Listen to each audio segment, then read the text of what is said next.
Hello and welcome everyone to the latest episode in the Alchemy Lounge podcast. I am joined by someone with wonderful energy today, and I'm very, very excited for our conversation. The lovely Spencer Jones, who is an absolute visionary and has, gorgeous energy and a really big and just an amazing mission that I can't wait to discover a little bit more about. So welcome, Spencer. And I will hand over to you to formally introduce yourself to our listeners. Oh my gosh. Well, thank you. Thank you so much for having me here in the Alchemy Lounge. I'm just having a blast sitting here. We're chatting, having a good time, and I'm excited for our conversation, see where it goes. So welcome everybody. Thank you for having me. Let's see, who's Spencer Jones? Well, let's sit down. We got about 6 hours here, right? So I'll share the full story. At least.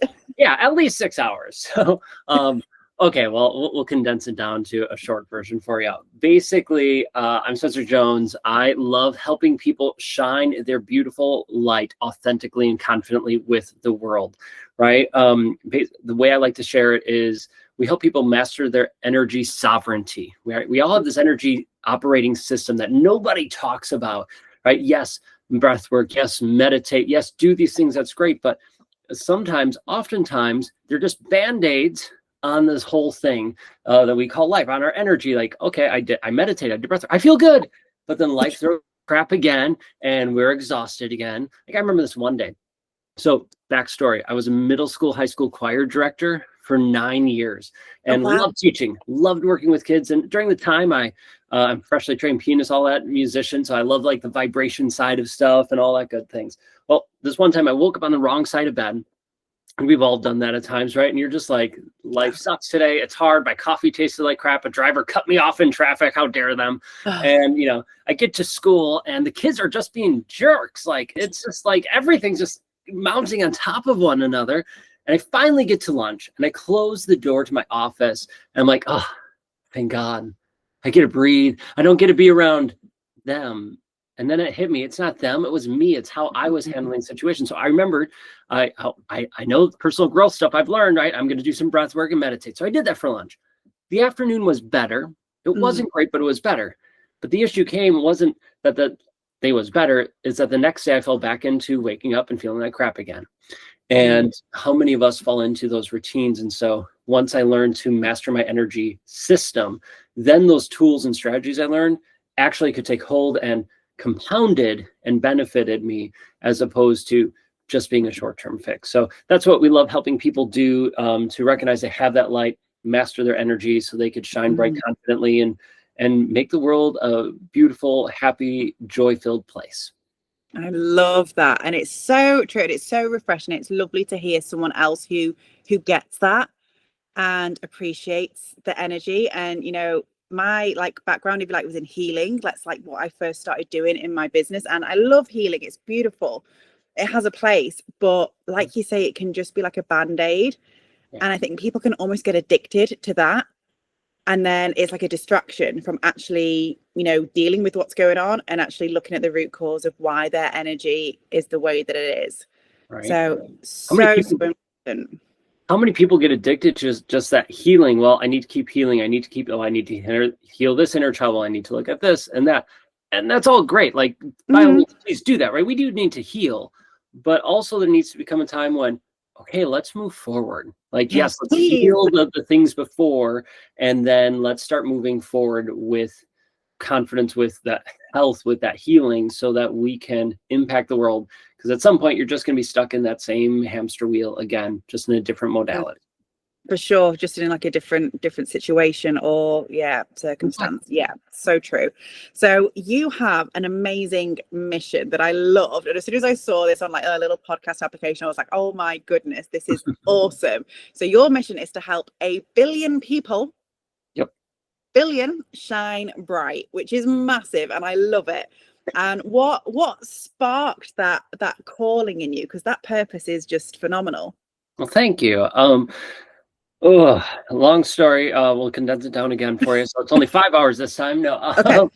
So I've always been an entrepreneur my whole life, right? Different odds and ends businesses, different things, selling pumpkins as a kid growing up, to shoveling snow, lawn mowing, to owning my own piano company or teaching company, right, where I taught students and stuff.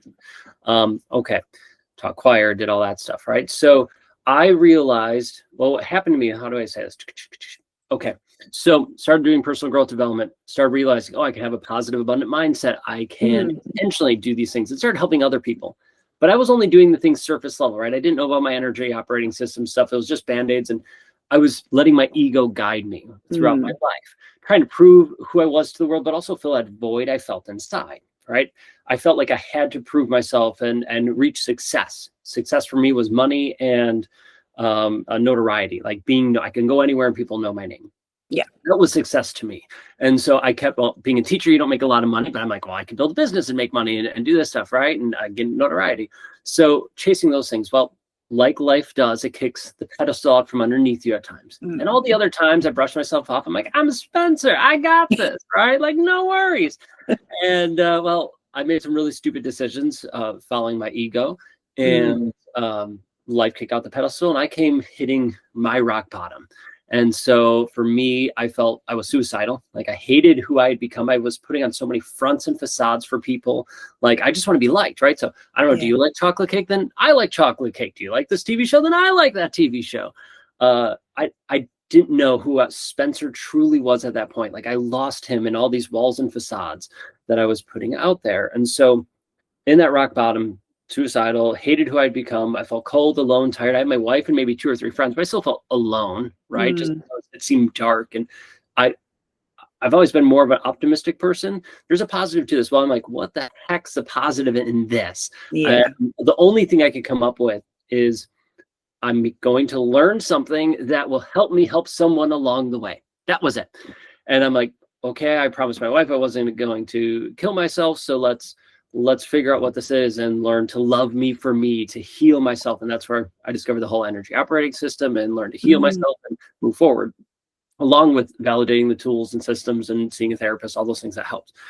Well, along this way, I realized there's a lot of other people out here who I've met who have put on those facades, those walls, who are burning out, who just keep trying to prove themselves in different ways, in different modalities in their life, that they're not showing up fully, truly, authentically to who they are. And they are at points when they can feel open and vulnerable in a small group, but not in all parts of their life. And so what stemmed this mission of helping 1 billion people was me hitting my rock bottom and going, there's a way out. And I see that and I can help it. And there's so many people suffering and struggling who can feel alive, feel energized, love life for life. As I say, live your life to the max. They can live their life to the max intentionally. And if we could do that, if we can help, okay, so I looked it up, like, okay, how many people are on Earth, right? 8 billion at this point, 8 billion people. So I'm only looking for 1/8 of the world's population. I didn't think it's that big of a deal. It's only 1/8 of the world's population. There's more people on Facebook anyway. And so I'm like, we got this, like, easy, right? Easy peasy. So they say. So we're working at helping 1 billion. And now the debate I keep having in my brain is, we could reach 1 billion people through the ripple effect, right? Of, okay, I help you, and then your energy helps other people, and we could reach 1 billion much easier. But I go, because we're working on different things to help support people and do that. Like, well, do I want the ripple effect, or do we want a full 1 billion people in something of ours that we have, our community, whatever, different things, so we can help them specifically, and then that ripple effect helps the 8 billion people around the world to raise the Earth's vibration, to help people love life again. And it's just been such a beautiful journey. So I don't know which one I'm going with yet. I'll celebrate both. I'd say, let's go for that one that's bigger. And regardless, we're going to make a bigger splash and help the world. So I'll take either. Yeah, for sure. Thank you so much for sharing that. I think that's going to resonate with a lot of people as well. And, you know, the ripple effect is real. So the more of us are doing this kind of stuff, then the more we are going to raise the Earth's vibration, which is so powerful. And would I be right in saying, you know, some of the things you mentioned kind of alludes to being a bit of a people pleaser? And I know from like conversations I have daily, I am a recovered people pleaser. I'm glad you recovered. Congrats to you as well. I recovered. Sometimes it's very easy to slip back into that. Very, very easy. But I know a lot of people listening will be like, oh my God, that's me. I do that too. And, you know, the role of the ego, we give the ego a bad rep because it's like that little annoying voice in our head, but also it's there to protect us, right? So how would you say you managed to kind of navigate that and kind of come away from the people pleasing and actually come back to you and what was important for you? Yeah, great question. And yeah, recovering people pleaser, said yes to everyone, everything, whether it was aligned or not. And so for me, what happens once I hit my rock bottom, I became very quote unquote humble, right?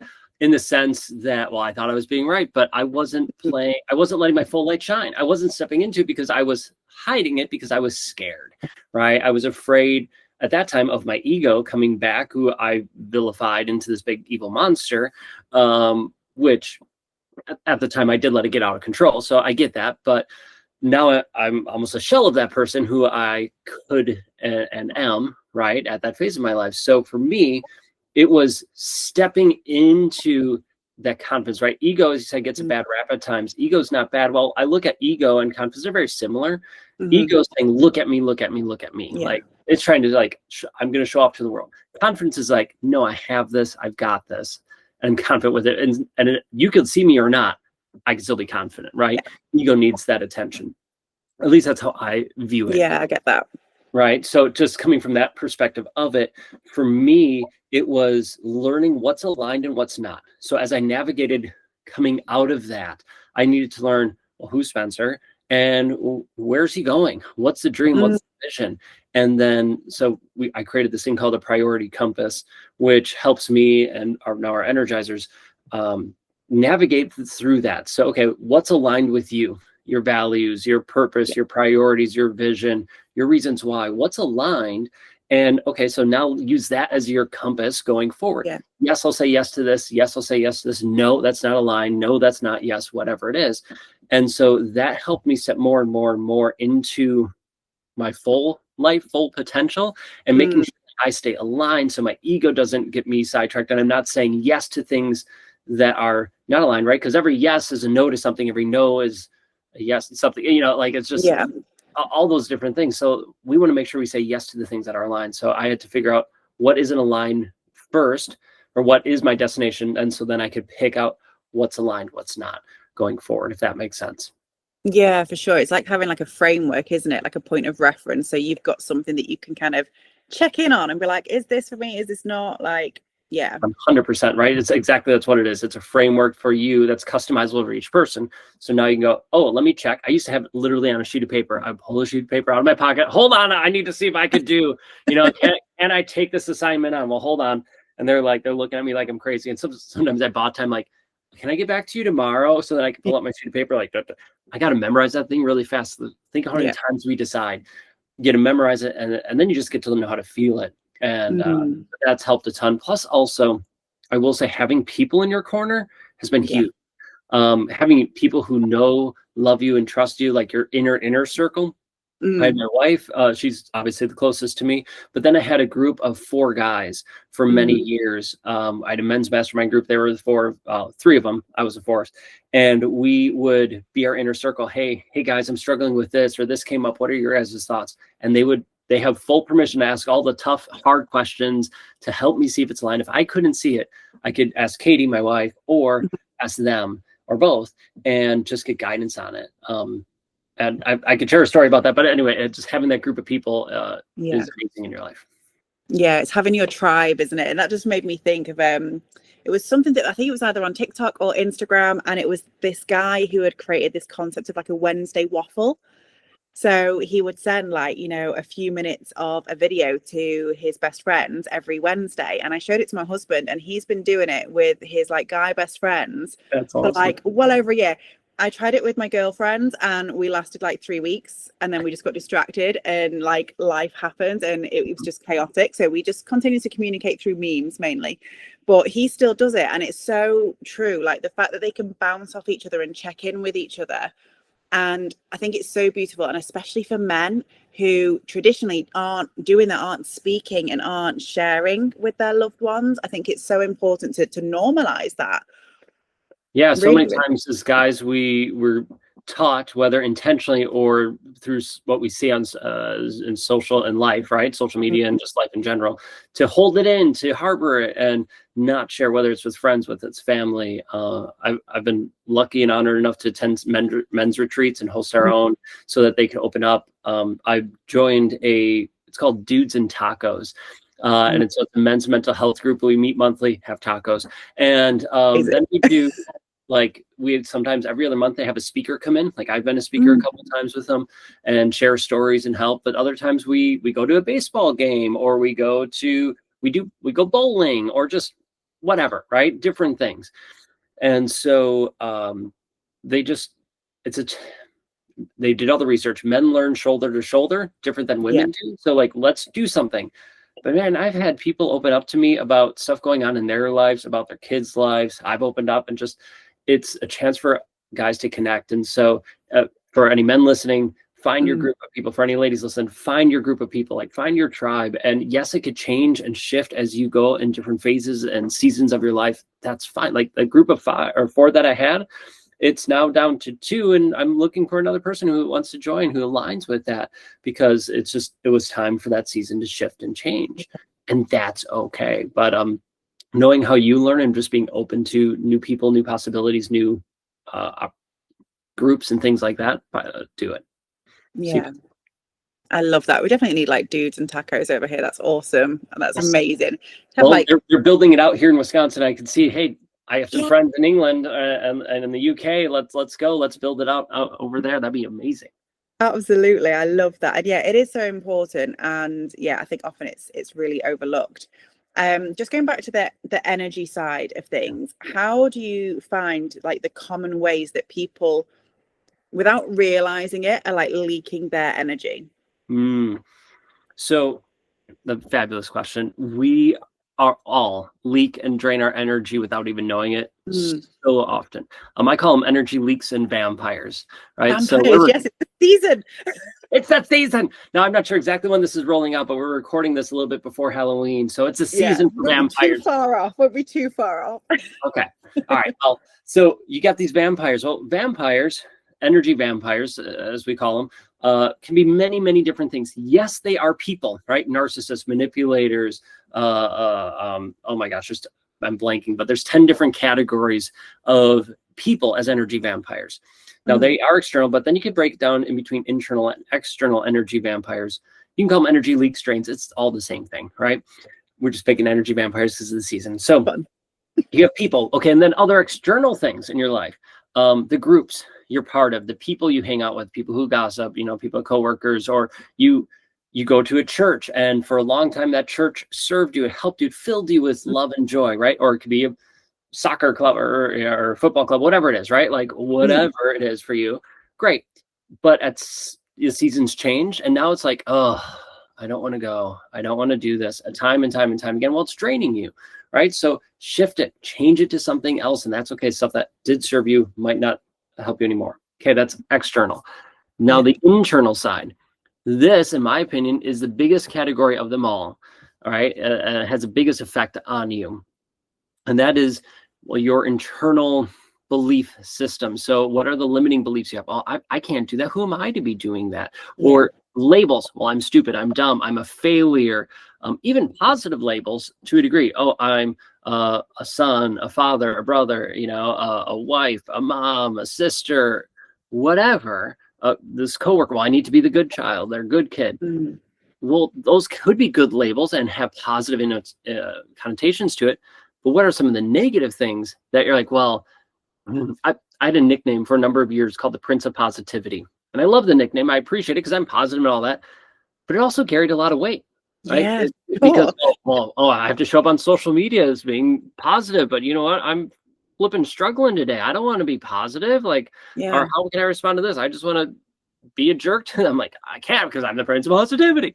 And I'm like, I always want to respond with love. But it was just this weight that wasn't serving me. And sometimes it helped me stay on track. But oftentimes we carry these labels and thoughts that don't serve us.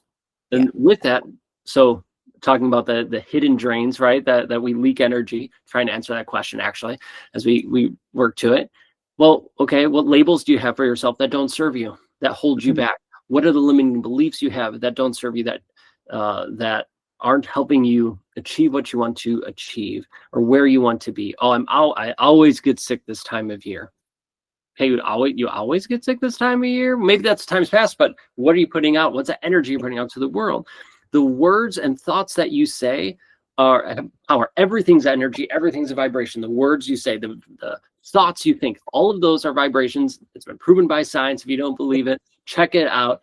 It's crazy and it's amazing, but it's also kind of scary because yes, we randomly have thoughts. Now let's not just say all the 80,000 thoughts you have in a day, but let's narrow it down to the thoughts you focus on, Mhm. right? Focus on it, you're giving your energy to it, you're amplifying that message, that vibration. So are the thoughts you're saying, the thoughts you're thinking, the thoughts you're dwelling on, or the words you're saying, are they positive? Are they helping you or serving you? Are they belittling you to yourself, whether you say it to somebody else or just to yourself? Are they helping you and serving you, raising you up in a positive way, or are they degrading you, belittling you, or somebody else for that matter? Mm. Oftentimes, what I've discovered with myself and with our community is that those are the biggest things that drain us Yeah. and are sneaky. We don't see them. Oh, because I used to joke around, when I messed up on stage, oh, I'm stupid or I'm silly or Mm. something like that. Being silly to get a laugh, but I was degrading myself, right? I was belittling myself on stage in front of people. And I had a number of friends call it out. And then I finally started to notice it. I'm much better now, but every great now and then I notice something, I say something on stage and I catch myself. And then I go, whoa, hold on. I'm self-degrading, right? So hold on, let me change it around. I didn't mean that. I meant this. So people can Mm. see, here's my process because I still catch myself at time. I don't care how many years I've been doing this. Like the Mm. Dalai Lama still might catch himself saying things and doing things at times, and he flips and adjusts it. It's not beating yourself up. It's giving yourself love and grace because we all go through valleys. We all make mistakes like that. Just learn and grow from it and keep moving forward. Yeah, for sure. And it's sometimes part of people's personalities, isn't it? That they will like basically take the piss out of themselves a little bit. And that can be part of your humor. And it's not to say that you can't have that sense of humor, but Right. it's catching it and knowing when it's actually going to be pulling you down and not serving you. This is really interesting because I was at a circle yesterday, which was beautiful to like honor the autumn season. And we were talking about beliefs and how they determine how you feel, like all those stories that you're telling yourself. You're going to then feel differently and then you're going to act differently as a result of them. But I think one of the lovely things that you were connecting that to is also your identity, and it forms who we are. And for those people that are then wanting to like manifest, if their identity is so different from like the version of them that they want to be, they're like, how the heck do I bridge between these two? But did Right. you find that you had like an identity shift? Obviously, when you went from that experience of like your own rock bottom to where you are now, did you feel like it was a change in identity, or was it just more like a growth? What did it feel like for you? Yeah, it was at that point for my rock bottom, it was a total identity shift. I Mm. left the job that so I was teaching choir. I left that. I started my full-time business at that point anyway. And it was like rock bottom happened right towards the beginning of that. So it was crazy. Like, am I a teacher anymore? Am I not? Am I da, da, da, da, da, Yeah. all the labels that we identify ourselves with were gone, right? Intentionally, but still felt weird. And then rock bottom. And so it was a total identity shift. Not only labels of my job, but who I was as a person. And then as I've continued on this journey, it's been almost 6 years since then. Since I've continued on, there's been different identity shifts, even recently. Okay, well, recently, let's go back 2 years, and I'll share a more recent. A couple of years ago, last year in 24, we hosted our first summit, right? Mm. And so the year before that, so it was 23. I've been thinking about a summit for 10 years.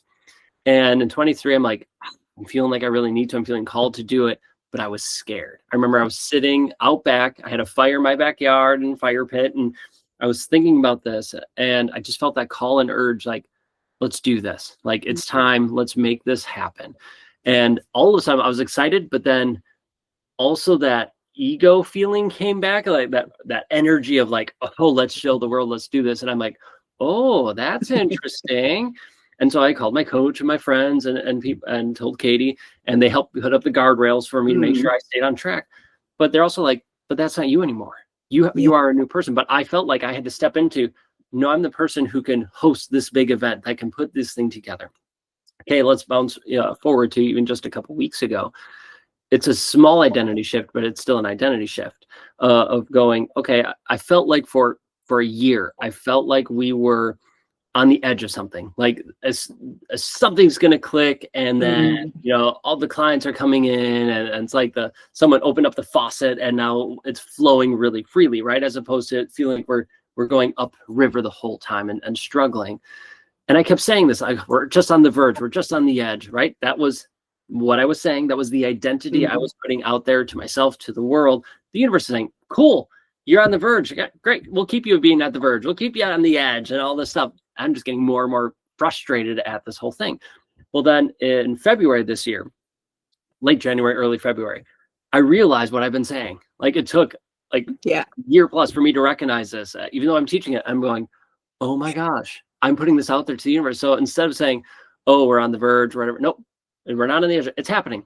It's happening. Look, it's flowing in. And I had to not only say it, but I had to identify with it, saying, no, this is a change. And so how do you bridge that gap? What are the emotions, the feelings that you have, right? So pretend as if it's happening. Okay. So that flow's coming in. I have this money. What feeling and emotions does that give you? Happiness, enjoyment, fulfillment, freedom, whatever those are. Feel those things. Feel them. Not saying, well, when this happens, nope, no, it will, but it's already happened, right? In the quantum physics and all the different spheres of all this different stuff, it's already happening. You're already living a life. It's just in a different energetic field. So how do you switch energetic fields? By raising or changing your energetic state by feelings and emotions. So, now I feel this way. I feel grateful for all the clients rolling in, for this happening, and that gives me freedom, and that helps me help more people. And living in that, it's going to fast track that identity shift. And every time you tie into that and feel it, the more you anchor into that new identity, and then you live it. Then you're making choices and actions based on it. Okay, well, my bank account doesn't say I can do X, Y, Z at the point. Okay, so it doesn't say that at this point, but you still feel in gratitude and love and joy. What can you do? Oh, I can give my time. I can give, instead of $1,000, I can give $1. Great. Like whatever it is, right? You can still help and support and live in that energy.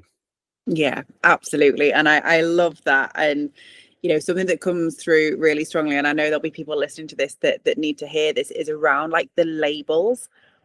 And it could be, ironically, this is a label, but the Aquarius in me doesn't like labels. And I know people really struggle with this. And I was only having a conversation with someone the other day about being an entrepreneur.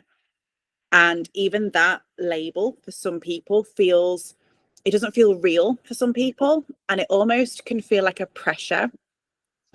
So then we were talking about well, how about you try on like that you're a business owner? I'm like, yeah, I am, of course. Like it feels like an easier fit. So sometimes with labels, it can feel like, yeah, hang on, that's not my hat. That's not my suit. That one's not for me. But then change it if it doesn't feel like, if it feels like a pressure rather than actually expanding you, which is obviously what we're aiming for. And what you're talking about is being in that expansive frequency, which is so, so lovely. But also, I think there'll definitely be people that resonate with this, that if you find that and I'd love to know your thoughts on this, if you struggle to fit into an identity, and I've definitely experienced this throughout my life, it can be because you're actually growing and expanding and shifting so quickly. Right. And that's why you try on something. And, people do this in business, and I've done it a million times. Like I'll change my business name or like my title, like what I am. And then it'll change. And it's like, because you're expanding and you're jumping timelines and you're growing so fast that you're evolving beyond your label. Right. You're evolving faster than it can catch up almost, or other things can catch up at points. And you're like, well, this feels really weird. Well, that's okay. Like, you have to make sure it resonates and fits with you. And so there's some labels that because we all have labels in our life, right? Know that they're flexible. You could change them out and do different things, and that is okay. There's some that don't align, and you're like, this feels off. This isn't right. Great. Find another one, change it, adjust it, or you're leaping to the next level. So what is that?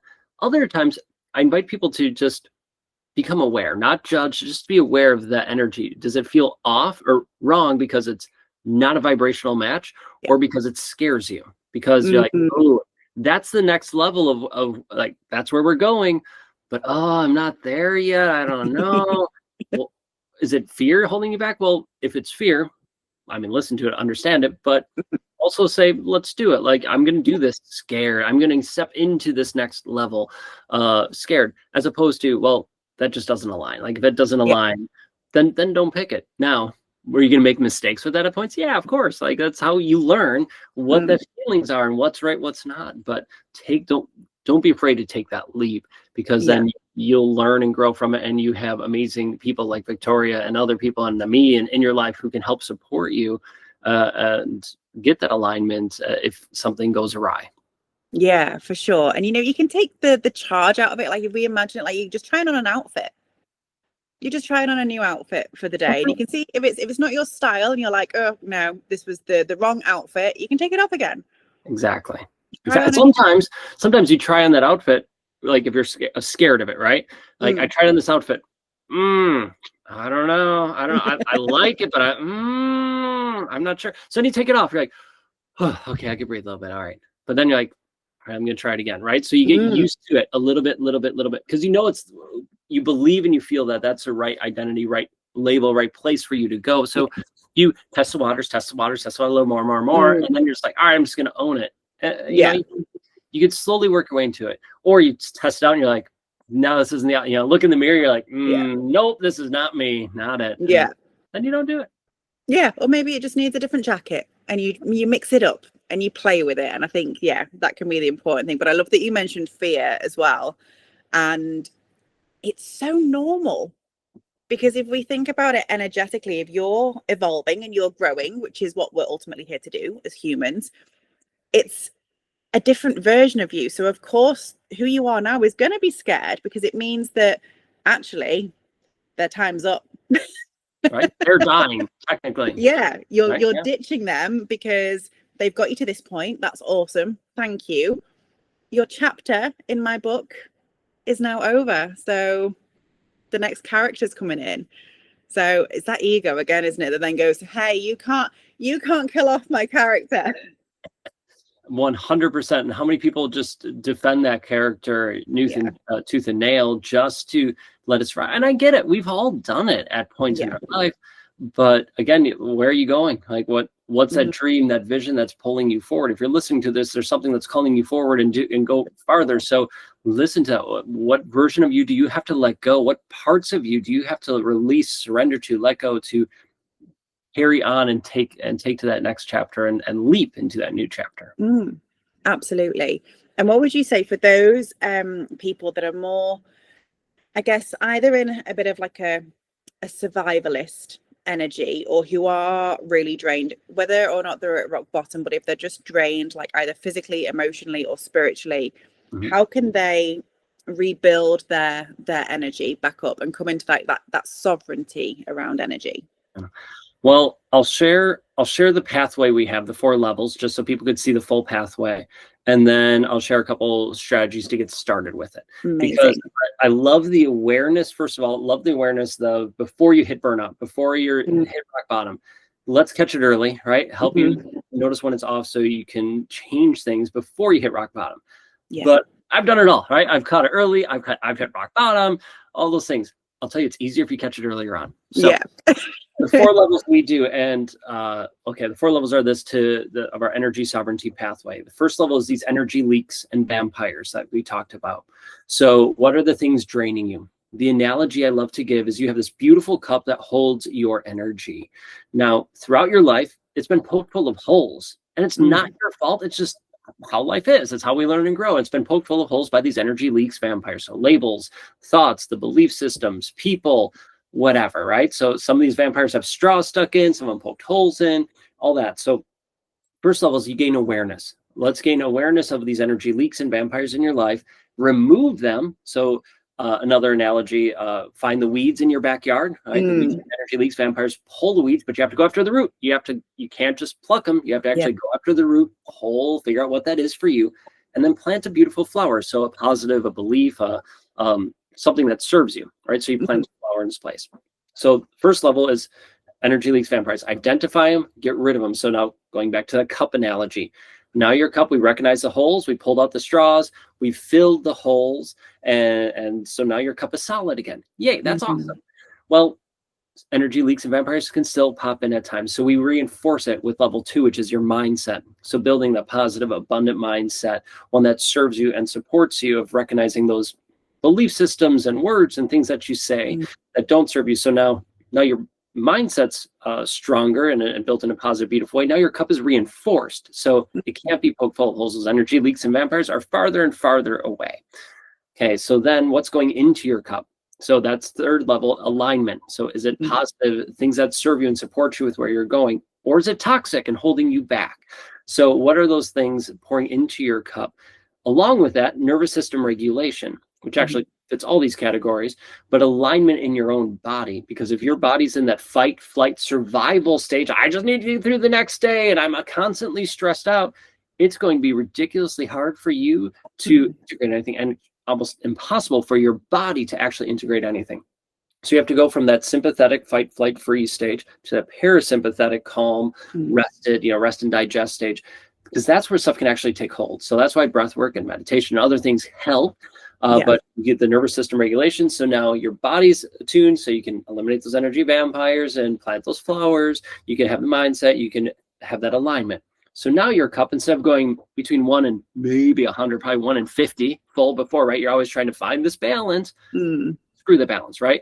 What we do is you have a full cup, your cup's reinforced, it's overflowing now because you're pouring so much of love and joy into it. It's overflowing that now it's at 110%. And now you get to give from the excess. You never give from your main cup, you're always giving from the excess flow. So you get it's fourth level is called radiating. So you radiate, how are you shining your light and pouring it people, places, things that align with you. Also a way that doesn't drain you, because how many times do we I'm feeling great, I'm overflowing today. Then we give and we give and we give, only to have our cup empty again. And you're like, well, now I start this process. No, you actually learn how to balance it at that point, so your cup doesn't run dry. You actually can constantly get from the overflow. So that's what we teach and show people how to do in our 12-month pathway. And not only teach it, they actually embody it, or integrate it and embody it, so that it becomes one with them. So to answer your actual question, so I just want people to see, that's the process. Whether you go with us or whatever, that's the process to heal your energy operating system. But now let's say, all right, I'm burnt out, or I'm struggling, or how can I identify these different things? Well, you can identify them first and foremost by noticing, oh, I'm feeling tired, mentally, physically, emotionally, spiritually. I feel tired. I feel exhausted, right? Over and over and over again. Maybe it's just a little bit, because that might just be a small little drain, or you just, I don't know, like my wife's a fourth grade teacher, and she taught for 12 years, retired, joined us full time for 2 years. And she's like, I'm just not as fulfilled as I like to be. I want to go back in the classroom. So she went back and she's teaching, loving it, but she's exhausted, physically exhausted, but she's filled with joy and love, right? Because she's living in her purpose and passion. Great. So that's a little different, right? So I got to make sure you take time for you to fill your physical side, to make sure you're physically able to do those things. But her heart and her cup is full of that positive. So recognize, where are those things coming in your life? What are the activities, groups, or things? Like you go to a group and you're like, I don't like this. I feel drained. Or you start questioning yourself, your worth, your value, your thoughts, your beliefs. All these things are little triggers for you to go, oh, hold up, I'm not feeling good. I'm sad. And how many times are you pushing through? One of the other signs, especially for high performers, is these are little sneaky signs. Like you're still checking the boxes. You're getting a lot done. You're accomplishing a lot, but you're like, it's just not as fulfilling as it once was, right? Like I'm not that you're not celebrating. It just, you don't feel it as much, or you wake up wanting more. You're like, there has to be more. There's something to this. Something's off. Like that's one of the first signs, something's off. But most people just blow it off and quote unquote hustle harder, grind harder to achieve it. And that's just going to take you faster down that level to officially burn out. So, okay, you recognize those things. Great. Wherever you are on that spectrum. The best thing you could do is to take time for you. What are things that fill your cup? Truthfully, honestly, fill your cup. Is it watching a TV show? Is it going for a walk? Is it meditating? Sure, breath work, things like that. Those are great. What can you do that truly fills your cup? And this is where it's customizable, right? I love going for walks. Like I love going for walks and being out in nature. Exercising's great. I also like sitting and watching a movie and crocheting. Like just like those things, depending on my mood, help fill my cup. Great. Take time for you to do those things. But don't just take the time to do those things once or twice or when you feel it. Schedule it. Make it part of your day, part of your routine every week, whatever that is, to go do those things and check in. Hey, does this still fill my cup? Does it not? Because it can shift over time, just like everything else. So check in. What might once filled you up might not anymore, and that's okay. And I know for you, I don't know if any of your listeners feel this, but for me and for some of our energizers, like when they first started, they're like, I don't know how to have fun. I don't know what energizes me, because it's been so much in the grind mentality. Okay, great. I love that you're aware of that. So my answer to that is, what did you enjoy doing as a kid? So think back to when you were a kid. What was it? Was it laying down in the grass and watching the clouds pass by? Was it building something? Was it drawing? Was it coloring? Doesn't matter. What did you enjoy? Just kind of brainstorm or ask your family, what did I enjoy doing as a kid? And write those things down and then try them. Like go buy a coloring kit, try it, or, go out. Like I literally will go outside in the grass, just lay down and watch the clouds pass by because I love it. It's so much fun. Whatever those, and you might realize, that didn't do anything. That nothing for me anymore. Okay, cool. That doesn't work, or it does. And then great. Now you have a tool in your toolbox that you can use to help re-energize you and continually do those things. And then obviously helping you align, like going after those energy leaks and vampires, pulling those weeds and the roots of them, healing them, and planting a flower, continue to water those flowers and following that sequence will lead you. It doesn't happen overnight, but it leads you to really being the full master of your energy operating system. So your cup is full and overflowing. Yeah, I love that. And that really makes me smile because I was on retreat last week. I was hosting a retreat over here and I bought friendship bracelet making kits.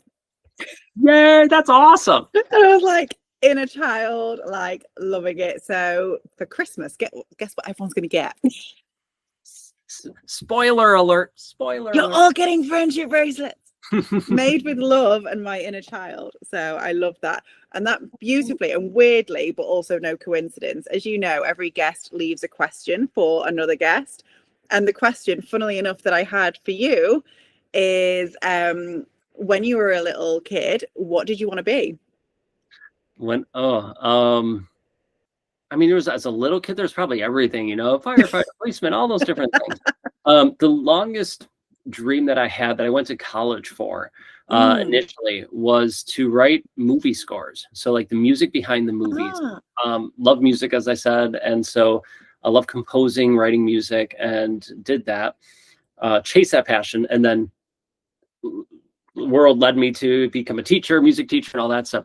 Now I've written music, and not a movie score, but I've arranged a bunch of music for my kids, wrote music for choirs and different things, and arranged even kids musical music stuff. So like I've scratched that itch pretty good. That's pretty good to play.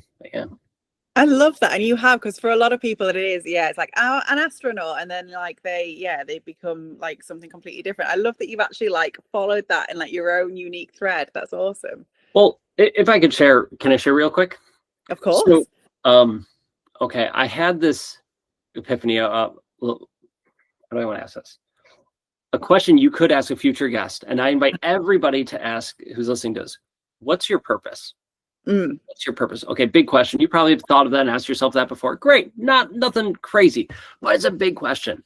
And so for me, I asked myself, what's my purpose? I'm like, I'm here to help people.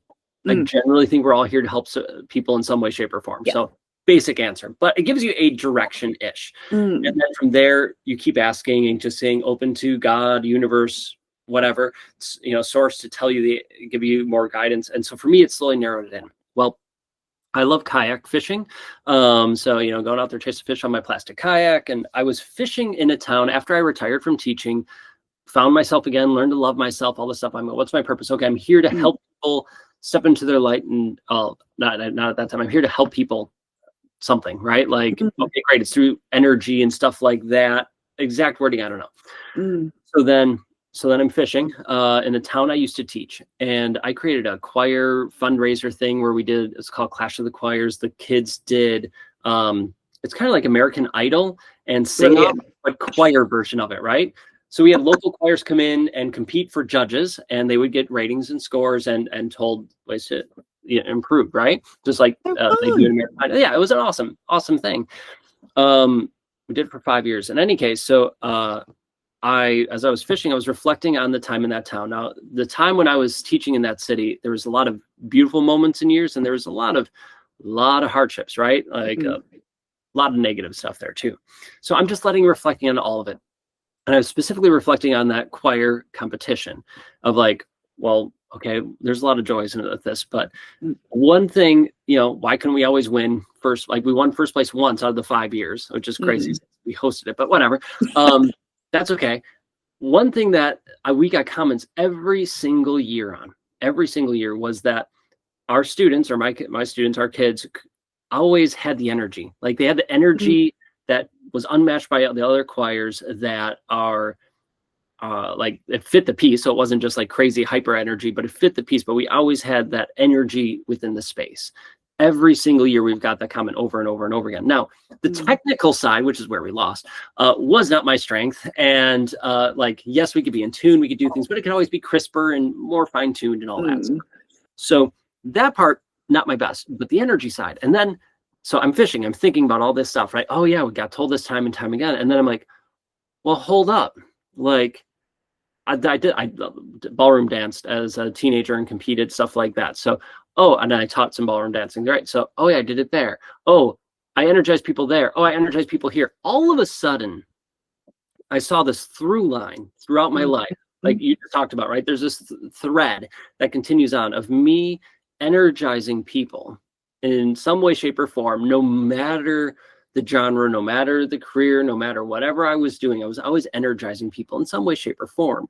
And so that's when, it hit me. I was, it really came like the words came to me more or less of like, oh, I help people recognize their light, step into it and shine bright.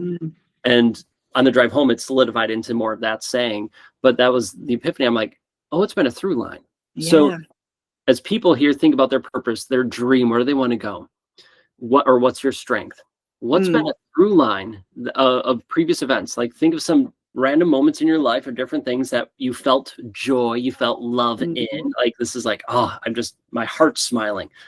What are some commonalities between those different moments? Because I bet you that through line is going to really help you identify your purpose. I love that. I'm totally going to go and sit with that as well after this recording. Yeah. I hope it's helpful. I get just stuff that I don't know, just me rambling on stories at this point. But so interesting though. And I reckon most of us will have some kind of thread that's like, oh, hang on, that is the commonality. Everyone I've talked to and shared that with who has done that has found a thread of commonality. And sometimes it takes some time to see, but once they like, nope, this is my purpose, and they feel like they've truly discovered like this is it, and it can always be honed in even more. Yeah, you say, oh, that happened there, oh, that happened here, oh, that happened here, oh, that happened there, ever since they were a kid. Yeah. Oh, I love that. People are going to love that. Let us know in the comments if you do that exercise and let us know what you get. Step it up. I'll even challenge you. Let us know in the comments, but then message both of us and let us know what your purpose is. I would love to. Yeah. And because we're nosy as well. Right. Right. I want to know. I want to celebrate you. Like I want to celebrate you doing that. Absolutely. Thank you so much. So if people want to connect with you and discover more about your amazing world, we will drop the links and everything in the show notes as well. But where do you hang out? Where's the best place to find you? I'm on all social media apps, but generally Facebook's more my ground, but you can message me anywhere. It's at Jonesin4, Jonesinfor. Like this is more of a US saying, but you're Jonesin for chocolate. You're Jonesin for positivity. Like you won something. So you're at Jonesin4. Amazing. But yeah, we'll pop all the links and everything in the notes for people. But thank you so much. I've loved this conversation, and I am sure our listeners will take a lot away from this as well. So thank you for sharing with us. Thank you for having me on. This has been so much fun. I'm so grateful you let me share my random stories and have a beautiful conversation. Thank you. No problem at all. And to our beautiful listeners, we will see you on the next episode. So have a beautiful rest of your week and we'll see you soon.